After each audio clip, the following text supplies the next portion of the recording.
Hello, everybody, and welcome back to Build Amazing Things Securely. I'm Laura Belmain, and I will be your host again today.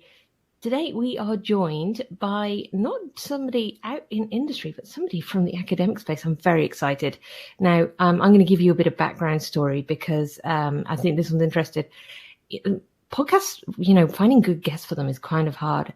And so Antonio, who's our guest today, I saw some cool stuff he was doing on Twitter, of all places, and like some crazy stalker person, then sent him messages going, hey, you should be on my podcast, before it was even really launched into the world. So kudos for Antonio for not thinking I was a crazy person ignoring me and coming to chat with us today. But hopefully by the end of this, you'll understand why I was so excited. So without further ado, I'd like to introduce my guest, Antonio Loquercio. Now, welcome, Antonio. It's lovely to have you here. Thank you. Thank you for the invitation. Now, as you all know, fellow travelers and podcast friends, I don't read out bios. It's really boring. So, Antonio, who are you as a human? Yeah, so my name is Antonio, and I'm a postdoc at UC Berkeley. I'm also an incoming faculty at University of Pennsylvania. So next year I'm gonna start my own lab. Wow. I'm sorry, that's new information. So I get to say congratulations on your new job. That's fantastic. Well done. Thank you very much. I literally just accepted 2 days ago, so it's pretty fresh news.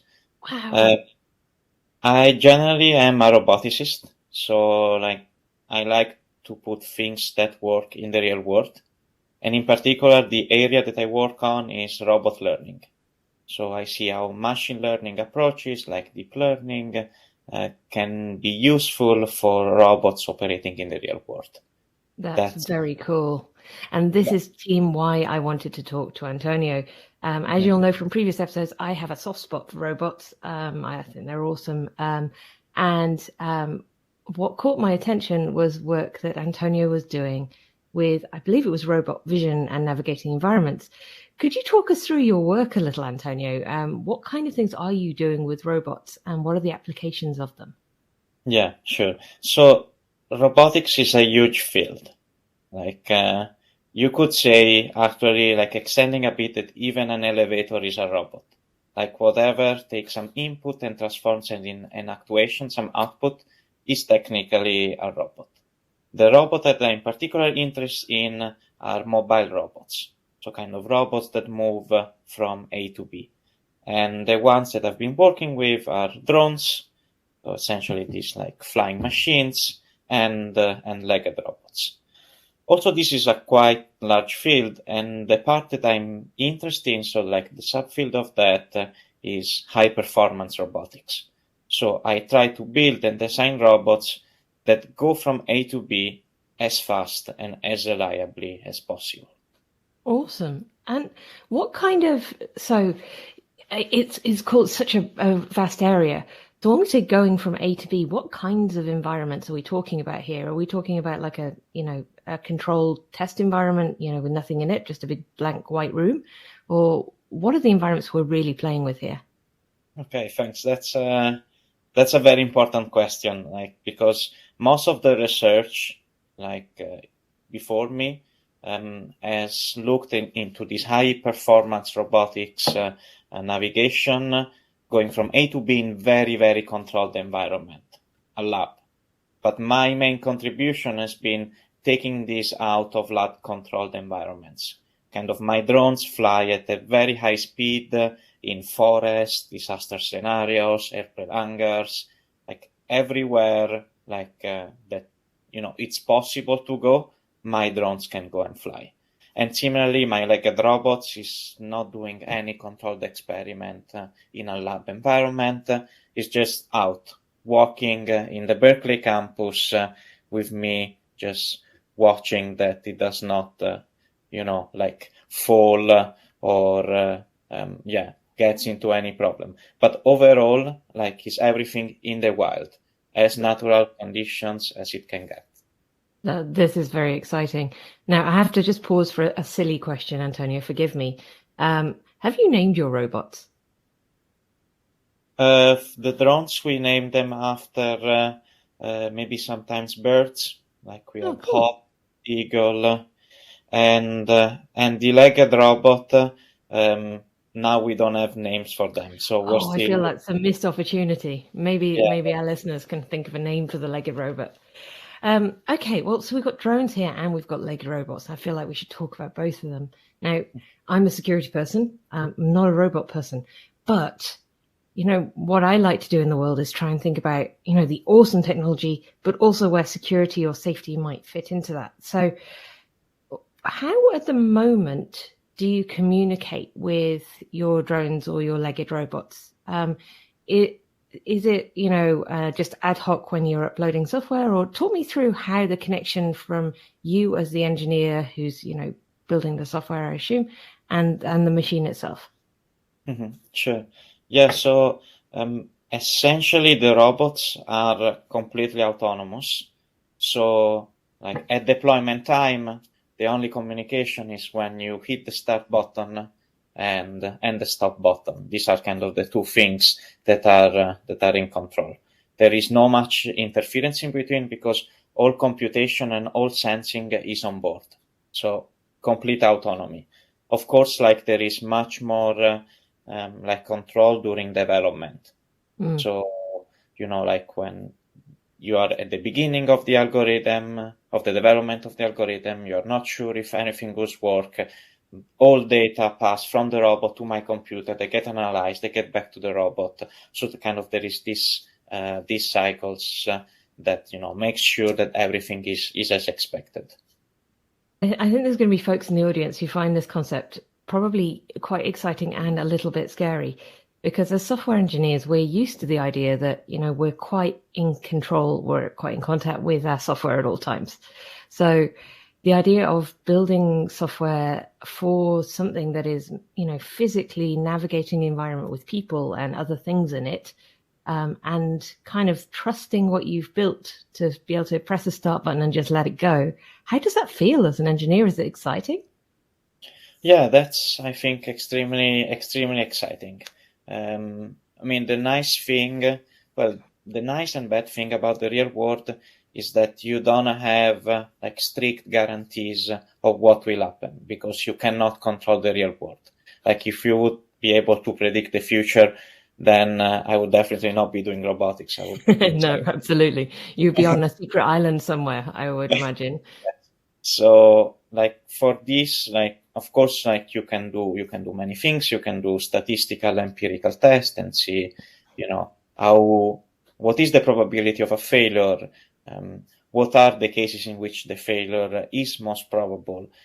So like you can do a lot of tests to make sure that everything is as expected, but you will never know 100% with 100% probability that everything will go well. That's the real world. So, kind of like talking about that and understanding what is happening on the robot and in the world around it while it's out navigating a space. Do you have a stream of data coming back from it that, tells you what its sensors are doing and things, or do you have to just get that at the end? How much visibility do you have, even if you don't retain control? So like at deployment time, there is essentially little to none because Wow. the drone can be very, very far away from the starting position, right? We have some flight experiment in which the drone travels for hundreds of meters. And, at that point, like you can barely see it anymore. So Wow. like there is no data coming back. But the drone sees, like there is a kind of camera in the front. This camera like sends information on the onboard processor, which takes decision on which action to take and so on in a loop. So Awesome. yeah, this is kind of the situation for drones. And for legged robots is similar, even though the advantage with legged robots that are not as fast and it's easy kind of to walk close to them for in case you want to make sure that everything is all right. Mm. This is really, and it's fascinating to me because, I think, I'm a sci-fi nerd. I love, watching movies, watching TV shows like most of us out there. And I think you always imagine that there's this continuous, I can see what my robot is doing, like they do in the movies, I can, I'm there right with it, even though it's doing its own thing. And so, as a security person, when I look at a system, things I'm looking for is how much control do I have and how much visibility do I have that a bad thing is happening. But in this scenario, you're having to trust your software to a very high degree. What kind of risks do your robots face when they're in these environments? What kind of things commonly go wrong? I think the biggest source of problems is the unpredictability of the real world, both in terms of the kind of obstacles and scene that you can encounter, or like in terms of interaction with other agents, and from this I mean either humans or other biological agents like birds. So these kind of things are very difficult to predict and to test with, and therefore they are a source of error. Let me make an example from my own experience. For example, we noticed that our drone, when flying fast in forest, was attracting some other animals, some other birds, sometimes running away. Sometimes the birds would run away from it. Some other times, they were curious and they were getting closer. So kind of, this complex interaction would be a problem because we didn't train for this dynamic agent. So we were afraid that we would go and crash into one of them. Luckily, none of this happened. Most of the birds ran away, but this could have been a problem. And similarly, now we have a project with legged robots in which our legged robot is walking around campus, and people are curious. You walk on campus, you see something that looks like a dog but is kind of made of steel that walks around. You get curious, you get closer, and maybe the robot is not used to that kind of motion as an obstacle, so it might go and bump into you. If you are an adult, that's no problem, but if there's a kid, that could be a problem. So this is the unpredictability, the fact that you cannot go observe the world and then test everything and decide what to do. When the robot is inside the world, it will change the world itself, and this couple connection is extremely difficult to test. That's so cool. Firstly, I'm just amused at the idea that birds would come and follow the little flying robots, and I don't know why that surprises me, but I think it's beautiful in its own special little way. And yeah, absolutely. When you think about the size of the legged robots, how tall is this robot? Let's give out, because obviously we can't see one right now, but could you describe it physically? How big are we talking here? Yeah, the legged robot is probably half a meter tall and 1 meter long. Yeah. So it's kind of not too big. It's the size of, I would say, small to medium size dog. Yeah. And how much does it weigh? Just out of interest. Approximately 10 kgs. Oh, okay, cool. So kind of lighter than a child of that size. Yeah. Mm-hmm. All right. Okay, so what are the applications of these then? So obviously you're an academic, you are rocking that space, and that's very exciting. So what is the hope that these, both the flying and the legged robots, what are they going to be used for? What are the applications? Well, I think there are several applications. For drones, the application are, for example, delivery.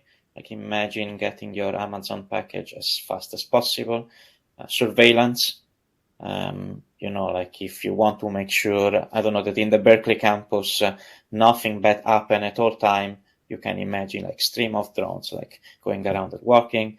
And for legged robots, you have kind of similar idea, similar application, but you could do, for example, you could go where drones cannot go.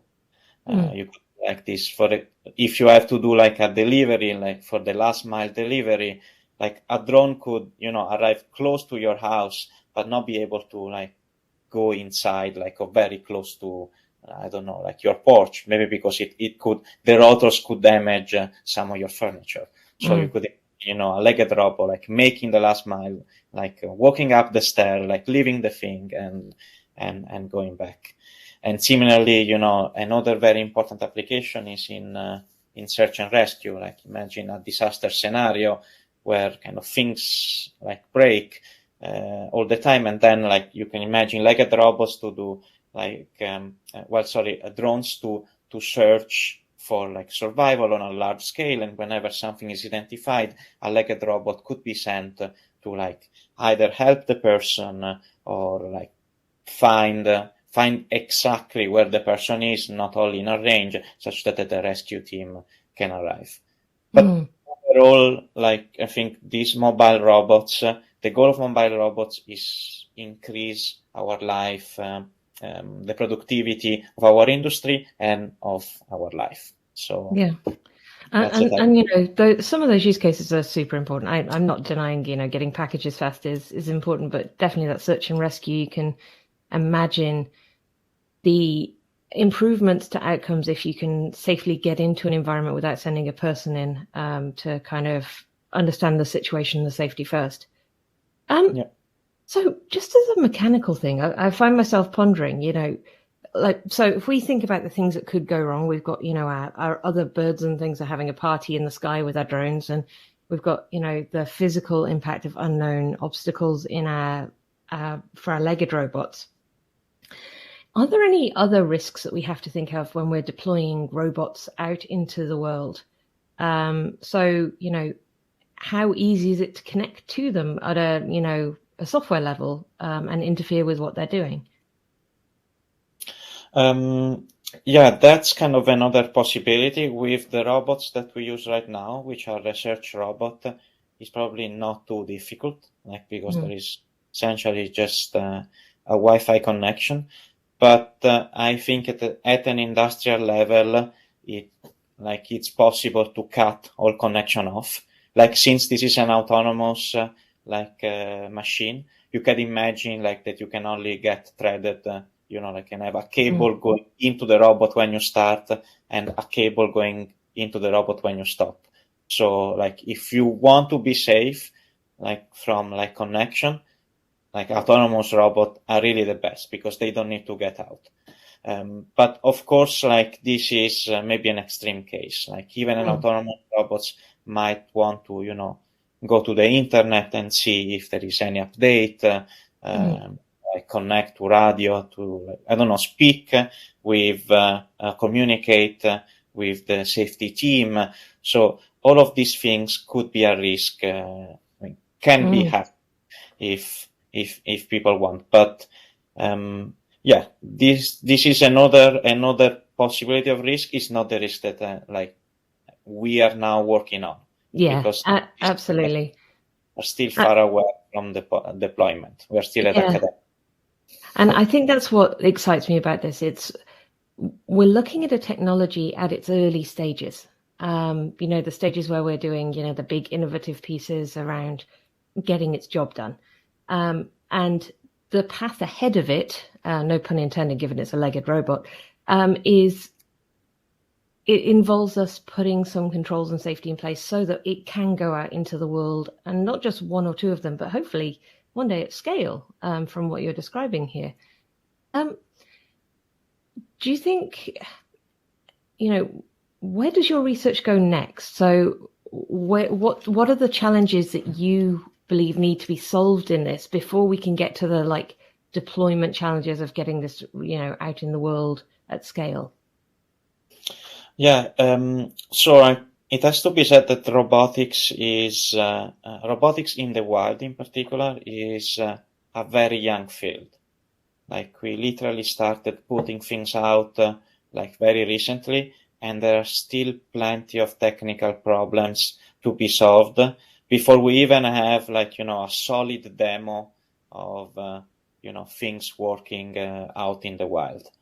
And yeah, the challenges like are technical. Like for example, what happens, what do you do if you are in a place or in a condition that you have never seen before? How do you use your previous knowledge to account for like this new condition?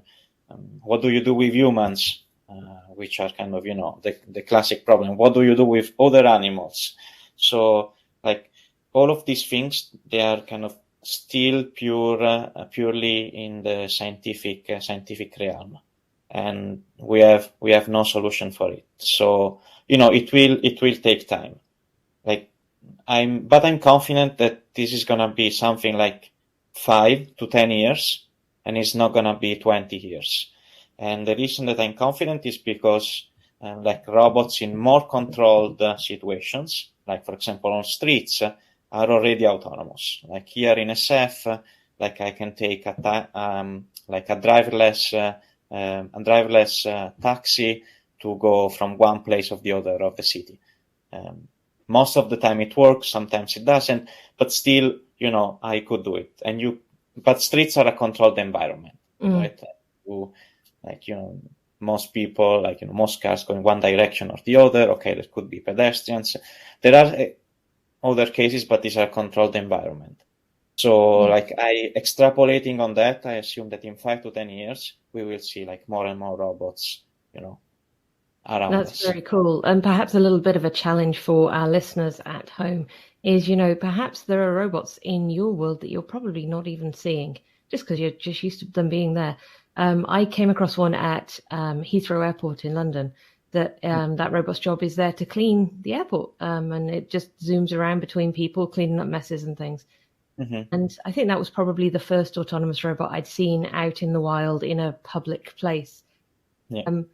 And so, yeah, go and have a look around. And I think I agree with you there, Antonio. It feels like progress is very fast in this space. I look forward to a conversation between us at some point where we're talking about the problems of having too many robots in an environment and how they interact with each other, because no doubt that will be one of the later challenges once we get to scale. So if I was to recap, I'm just going to pull out some of the security messages here just to make sure that we kind of think about this. Firstly, robots are cool. Let's face it. Robots are awesome. The flying types, legged types, and the applications are awesome. But this is software and this is technology that's very, very new, and it is operating on its own environment. So now there's an old risk we talk about in security, of physical security risk, where if you get physical access to something, then you can, influence it to the highest degree. And I think right now in robots, that might well be the case. And so there are many of our old school security challenges that are going to apply to this new space too. And much like previous guests where we talked about functional safety, there's a big functional safety aspect to this too, because some of our biggest challenges in the space are the unpredictable elements like us, humans. So, Antonio, if you were going to put your crystal ball to use, if you were going to look into the future, what is the big kind of, if I was to talk to you again in 15, 20 years, what is the big technology that comes after this? What does this enable for you? Big technology, like, can you maybe refine a little bit the question? Big technology in which? So we've got our robots that have got very defined purposes now. Are we talking that robots will take us to Mars and colonize? Are we talking, what is if you were to put your big sci-fi future looking hat on, though less pragmatic and more fantasy, what technology do you think this is going to enable in 15 to 20 years, and which part are you going to be playing in it? Are you going to be inventing? What's the dream? What did young Antonio want to be designing with his robots? Yeah, since we're just kind of now imagining stuff, I believe that like my work is gonna open the door to a future where we don't have to do any work anymore, and we can just relax on like I'm Italian. I come from the south of Italy, so in Italy we have this saying, it's called la dolce vita, which means kind of the sweet life. You just enjoy your life, go to the beach, relax. This is kind of the future where I hope we are going to go through, where we can all relax all the time, and robots are going to do all the hard work, all the production that we need to, like, survive in terms of food, like economy, everything. And we can just use our time to, well, either relax or like engage in creative like things like, arts, or like writing or doing math, whatever one wants. So That's a pretty beautiful dream. I like that. So, let's round it out a bit. Firstly, Antonio, thank you so much for coming on today and sharing your work. We're all excited to see where it goes. What's the best place for people to follow along the work that you do in robotics? Is there a way to follow up with you afterwards? Yeah, sure. Like, I mostly share like my biggest result on Twitter. So like, feel free to follow me there, and you'll see fancy videos at least a couple of times a year. Awesome. I love a good fancy video. So do follow along Antonio's journey, both at Berkeley right now and later as his faculty member position comes next academic year. So that's very, very cool. And for those who are listening at home, have a think about this. Have a think about what the challenges might be if you were going to do security with robots. It's not about the likelihood of you doing that in your day-to-day job, but every time we expand our vision a little bit and we look at a technology we've never thought about before, we come up with something new. We come up with a new way for us to think about technology and security, and that makes us better at whatever we apply to it to in the real world. So remember to like and subscribe and all of those kind of things. And if you've got any suggestions for future guests, whether it's from space to fashion to esports and finance, please do send them in. Thank you so much, and we'll see you all again soon.